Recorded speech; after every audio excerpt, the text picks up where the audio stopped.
Welcome back to Analytical Media. We are a consortium, a group of therapists, college professors, well-published, peer-reviewed authors, and academics. Today's question or topic is why undervaluing yourself could cost you everything.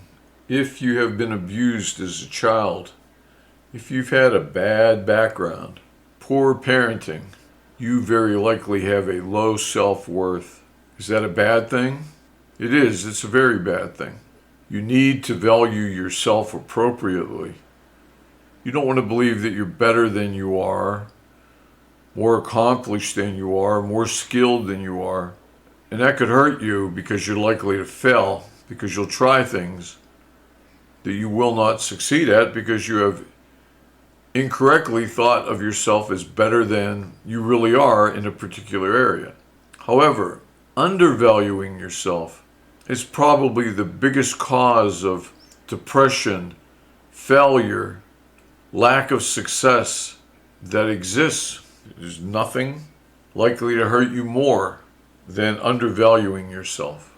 As Jung and Maslow would say, Abraham Maslow, you need to be very exact in interpreting reality to see things for what they are, to correctly understand who you can trust and who you can't trust, who you should trust and who you shouldn't trust, what you can do and what you can't do. So you have to be right about that. Overestimating yourself will cause failure. You thought you could do this and it turns out you couldn't.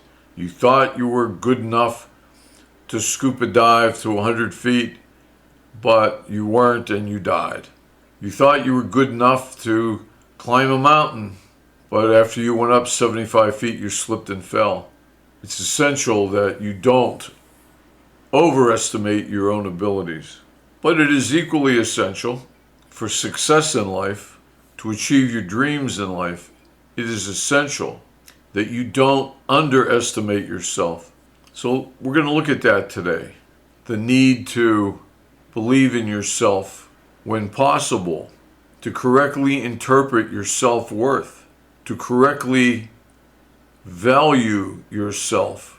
Do your peers think highly of you? Do your peers, I didn't say your friends, I said your peers, people at work, your competitors, do they think more highly of you than you think of yourself? Perhaps you are obviously skilled in some area. Maybe you've led sales in your company 3 years in a row, or you led sales in the Northeast section of the United States for a very long period of time. You are recognized for being a leader in this area. Now, how do you feel about that? Do you feel like you were lucky? Many very qualified people who are national experts, international experts in their field, simply believe they were lucky, that they've actually fooled their peers.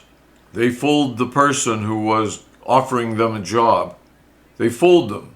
If the person in the position of hiring them really understood who they were, they would not hire them because they are imposters. They're con men, or so they believe. So the person that hired them, they fooled them. They were foolish people, and thus you could fool them. And then the person that gave you the promotion, you fooled them. And the board of directors who chose you to lead the company, you fooled them. And someday it's all going to fall apart because you can't fool all of the people all of the time.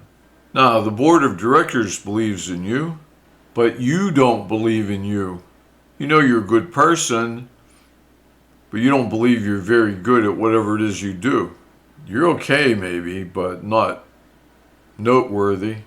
People should not expect much from you because you don't expect much from yourself. You're surprised every time you get hired for a job, every time you get selected for some scholarship or government program. You are lucky. It's just luck because you're not good. Do you feel that way? Well, it's impossible for you to have so much luck. Luck doesn't occur like that. It's impossible to fool highly intelligent, highly educated people on a regular basis.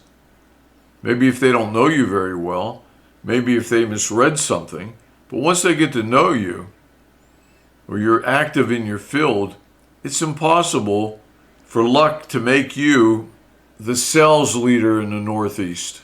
It's impossible for luck to have gotten you these jobs. Now, I never meant to say that you were deliberately trying to fool people. You weren't. But that's your only explanation for having gotten hired, or having gotten promoted, or having gotten books published, or papers published. There's no other explanation other than you're good, or you're lucky. Just luck, or you fooled them. It was a con game. They were foolish people, stupid people. Now, you wouldn't call them stupid to their face, but nonetheless, they have to be stupid because they hired you. Now, do you feel that way? You cannot undervalue yourself. You should not. You shouldn't overvalue yourself. But many really good people who fit the description I've given you, incorrectly evaluate themselves and come to the impression they just automatically know that they are not that good, not that smart, not that talented. They know it. There is an agony of suffering that goes along with the belief that you are a con man, that you are incapable, that you've been fooling people, that you're on the verge of being caught at any second. So there's depression and anxiety. A great deal of anxiety goes with this incorrect belief. Ask yourself, how could you have succeeded so well in whatever it's been, in your relationships, in business, in a career, in the respect of your peers or of co-workers? How could you have done that? Fooled everybody, fooled your boss. Now look at people who are at your level, who have about your education, about your job, about the same level. People who've done well. And then ask yourself, are they capable or are they con men also? And invariably you will say, no, they're good. They're legitimately good. They didn't fool anybody. They're not con men. They're good. Yeah, they earned everything they got. They got their jobs based on their merits. They won their awards based on their abilities and accomplishments. But not you. You don't feel that way about you. But you do feel that way about them. You overlook everything they do wrong. You both are publicly speaking somewhere, at some meeting, in front of the whole office or the whole company, but you're both publicly speaking. And your peer makes a mistake, drops the microphone, bumps the microphone, makes a loud noise, reverberates through the room. And you do the same thing, either before or after. You do it when it's your turn to public speak. You do the same thing. Boom, it makes a loud noise, there's some feedback. It's identical to what your peer did. Now, how do you think about your peer and his mistake? You think, oh, it's nothing. It was just a mistake. Everybody makes mistakes. It's nothing. Does it lessen them? Does that make them less important? Less accomplished? No, not in your mind. It's like there was nothing. He misspoke. He bumped the microphone. It's okay. But now when you think about you having done the same thing, how do you feel about that? Do you feel, oh my God, that's an unforgivable sin. I am no good. I told you I was no good. I'm no good. That's unforgivable. You won't forgive yourself a mistake that you would never consider to be of any consequence if it happened to someone else. They misspeak, you don't even hear it. Seriously, you don't think, oh, there was a they said duh instead of the. They made a mistake. You don't even think about it as a mistake. It's just speech. It's ordinary. It's everyday because you're judging them by a different standard. But when you make the same mistake, you say, see, I told you I was no good. I told you I could not public speak. What if your fellow workers believe you're a good public speaker? Are they all stupid and you're the only one that's right? You say you're no good. They all say you're really good. See how harsh you are with yourself because you need justification for not trying. You need to justify the fact that you didn't try in a certain area. You need to justify that. I can't public speak because I'm just no good. I told you I couldn't do it. See how I stuttered there for a second? Like in the first hour of my speech, I had to clear my throat. I said 3 ahs. Proof. I'm no good. However, if your friend, your peer, does the same thing, your coworker does the same thing you did, you don't even notice it. You would never criticize them for it and say, oh, they can't speak because they said 3 times. You judge yourself harshly, much more harshly than you would anyone else in that position. And the justification is, you just been lucky. You fooled people.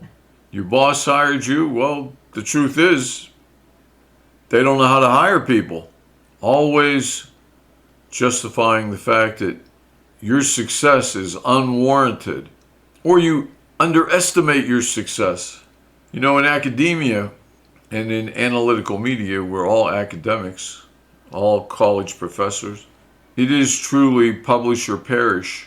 If you don't publish papers, peer-reviewed papers, and peer-reviewed means the accepted, acknowledged experts in your field have looked at your paper before publication and suggested to the publisher, publish it, or said, don't publish it, or change this or change that, and then publish it. The point is, experts in that field have agreed that this paper should be published or shouldn't be published. It's rejected. But if you see it and it was published, it means that peer-reviewed, your peers, peer review has occurred. And experts said publish it. And if they said don't publish it, it never got published. Now, if you get a paper published and you have a low opinion of yourself, you have a low self-esteem issue, you will say, my paper was no good. It should never have been published, but those stupid authors, critics, editors, peer-reviewed authors themselves, all of them, they were wrong. They were stupid. They were bad. They didn't do their job. That's possible, of course, but when you get your second paper published, and your third, and your fourth, and your fifth, and your sixth, and maybe your 10th, and your 30th, and your 40th, and you publish your first book, and your second book, and your third book, it doesn't make sense anymore. It cannot be luck. Nobody's that lucky. And if so, change careers right now, go to Las Vegas, and become a billionaire. Because nobody is that lucky. Put it to the test. You're that lucky? Go to the casinos. You're not lucky. Nobody else would think you're lucky. Your peers think you're one of a kind. You're an expert in your field. And they wish they were you. And the truth is, very few professors will be published. And most of them will have to look for a different job because they won't get tenure without being published. And they won't move up as full to the ultimate position of full professor unless they are well published. It just won't happen. And many associate professors know full well that they will never go beyond that. Many will never be offered tenure. So my point is, by every measure, by every standard, you should think that you are pretty good, pretty hot. One of the best if you are one of the best. One of the most published if you're one of the most published. Now, not thinking it, thinking you're no good, you're lucky. It's nothing, that accomplishment's nothing. However, if your friend had that accomplishment, you'd think the world of it. Pat them on the back all the time, but when you did it, it didn't count. It just wasn't good, it wasn't important because you are not a good person. Now, what harm does it do to feel that way? The harm is the anxiety is incredible. And depression can come from that anxiety also. Fear that you're constantly in danger of being found out. If somebody recognizes, oh, wait a minute, he or she isn't that smart, they're not that good, and then what are you going to do because you agree with them? Well, you're wrong. You are that good. Now, if you're the kind of person that thinks your paper didn't get published because it's crooked, and you're the kind of person who feels you didn't get that advancement at work because your boss likes other people more, that your co-worker's having sex with the boss, and you have a lifetime of that, you didn't get accepted into the right graduate program because it was crooked, or because you were the wrong color, you weren't the color du jour, the hot color now. It's always bad luck. And you have tons of belief in yourself. You don't ever think it could be your fault, ever. So, I got cheated. I got robbed. And believe me, I understand sometimes you do get cheated and sometimes you do get robbed, but not all the time. Luck evens out. But if that's the case, if the shoe fits here, if the description is right, you probably overvalue yourself, overestimate your ability. And put simply, that's going to lead to repetitive failure. Now, on the other hand, if you have repetitive success, yet you recognize the fact that that can't really be based on your merits because you're really not that good, and chances are you undervalue yourself and don't recognize that your success could only come from accomplishment. That's all it could come from. It could not come from good luck. And that's what you think. I've just been lucky. Just lucky. Because you undervalue, inappropriately value yourself. You see yourself as a loser. Yes, you've had some success, but it's just luck. And the person who's had no success, they think it's somebody else's fault. The person with low self-esteem believes that their success is somebody else's fault. Their success is not based on themselves, but it's based on other people or luck, simple luck. And the person who doesn't have success, who overvalues their ability, they think it's not bad luck, it's crooked, somebody else's fault, because they know they are very good, they're among the best. Nobody else has ever recognized it, but nonetheless, they are among the best. The person with low self-esteem never takes credit for their success. Again, they blame it on luck or somebody being stupid, always looking for a reason not to correctly interpret their own abilities and capabilities.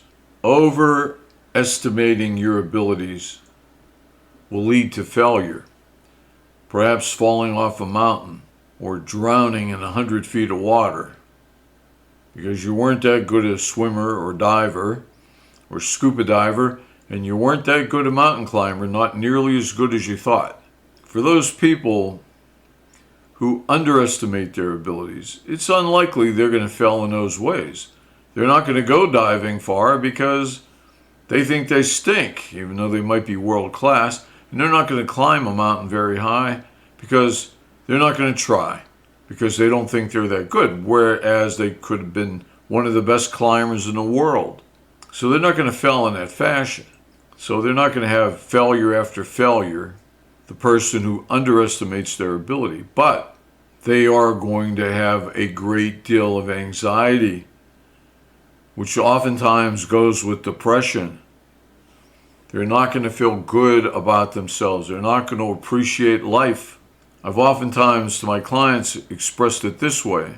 If you do those things, if you think you're homely when you're really very attractive, when you think you can't do something physically, when you're very gifted physically, or when you don't try to write a book because you don't think you're good enough to write a book, you don't think you're smart enough to write a book, if you don't go for a job promotion because you know you're not that good, you don't want to push your luck, you fooled the last boss, you don't want to push your luck, what are the chances you're going to find two dumb bosses in a row? You fooled them into thinking you could do this job at this level. Don't try for the better job, because you might not be able to pull that off, that illusion of success. That's how you believe. But when you have been gifted in a lot of ways, if you are an expert in a topic recognized in the nation, first of all, recognized in your town would be good. Recognized in your state would be good. Recognized in your country would be good. And if you're recognized in the world, it couldn't be any better, unless you're devaluing yourself because you're not the expert of the universe. Well, as far as we know, there's no life on any other planet, so that's expecting too much. Just be content that you're an expert on the planet, the only planet we know of that has life. We know of no other planet with life, but even with all that, if you take that stuff for granted, that from every perspective, you have been gifted many things: beauty, intellect, physical ability, capabilities of every kind, talents of many kinds. If you've gotten all that and you still don't think you're very good, as I started to say earlier and I'm finishing up at this moment, taking all that for granted is like spitting in God's face, isn't it? He gave you everything and you acknowledge none of that. Think about it. Don't think of it from your perspective. Think about it from that perspective. And the end result of that will be anxiety and depression. You have to correctly determine reality and how you fit into that reality. This is Analytical Media. We hope we have provided you some food for thought, and I'm sure beyond a doubt some of the people listening to this will acknowledge themselves. They will say, yes, I am one of those people, for no apparent reason, who have low self-worth, value my abilities very low, and from every external measure, I'm very successful. But I don't feel successful because I don't believe I am good. I don't deserve that. That was luck, or I fooled people. And it's to you people, or mothers of those people, or fathers of those people, or friends of those people, you have something to share. If you can identify that, you can really greatly improve the life of those people you love. You can do it. And if you can't personally do it, you can drive them to therapy. You can find a therapist. You can help this channel. And by helping the channel, you are simply increasing our ability to help more people. If you found this to be interesting, if it helped you, pass it along to other people by following the algorithm of YouTube. Subscribe, like it, comment, recommend it, share it. That will all cause YouTube to push this out to more people who can take it or leave it, but potentially it will help them. Okay, this is Analytical Media, over and out. We wish you the best. See you next time.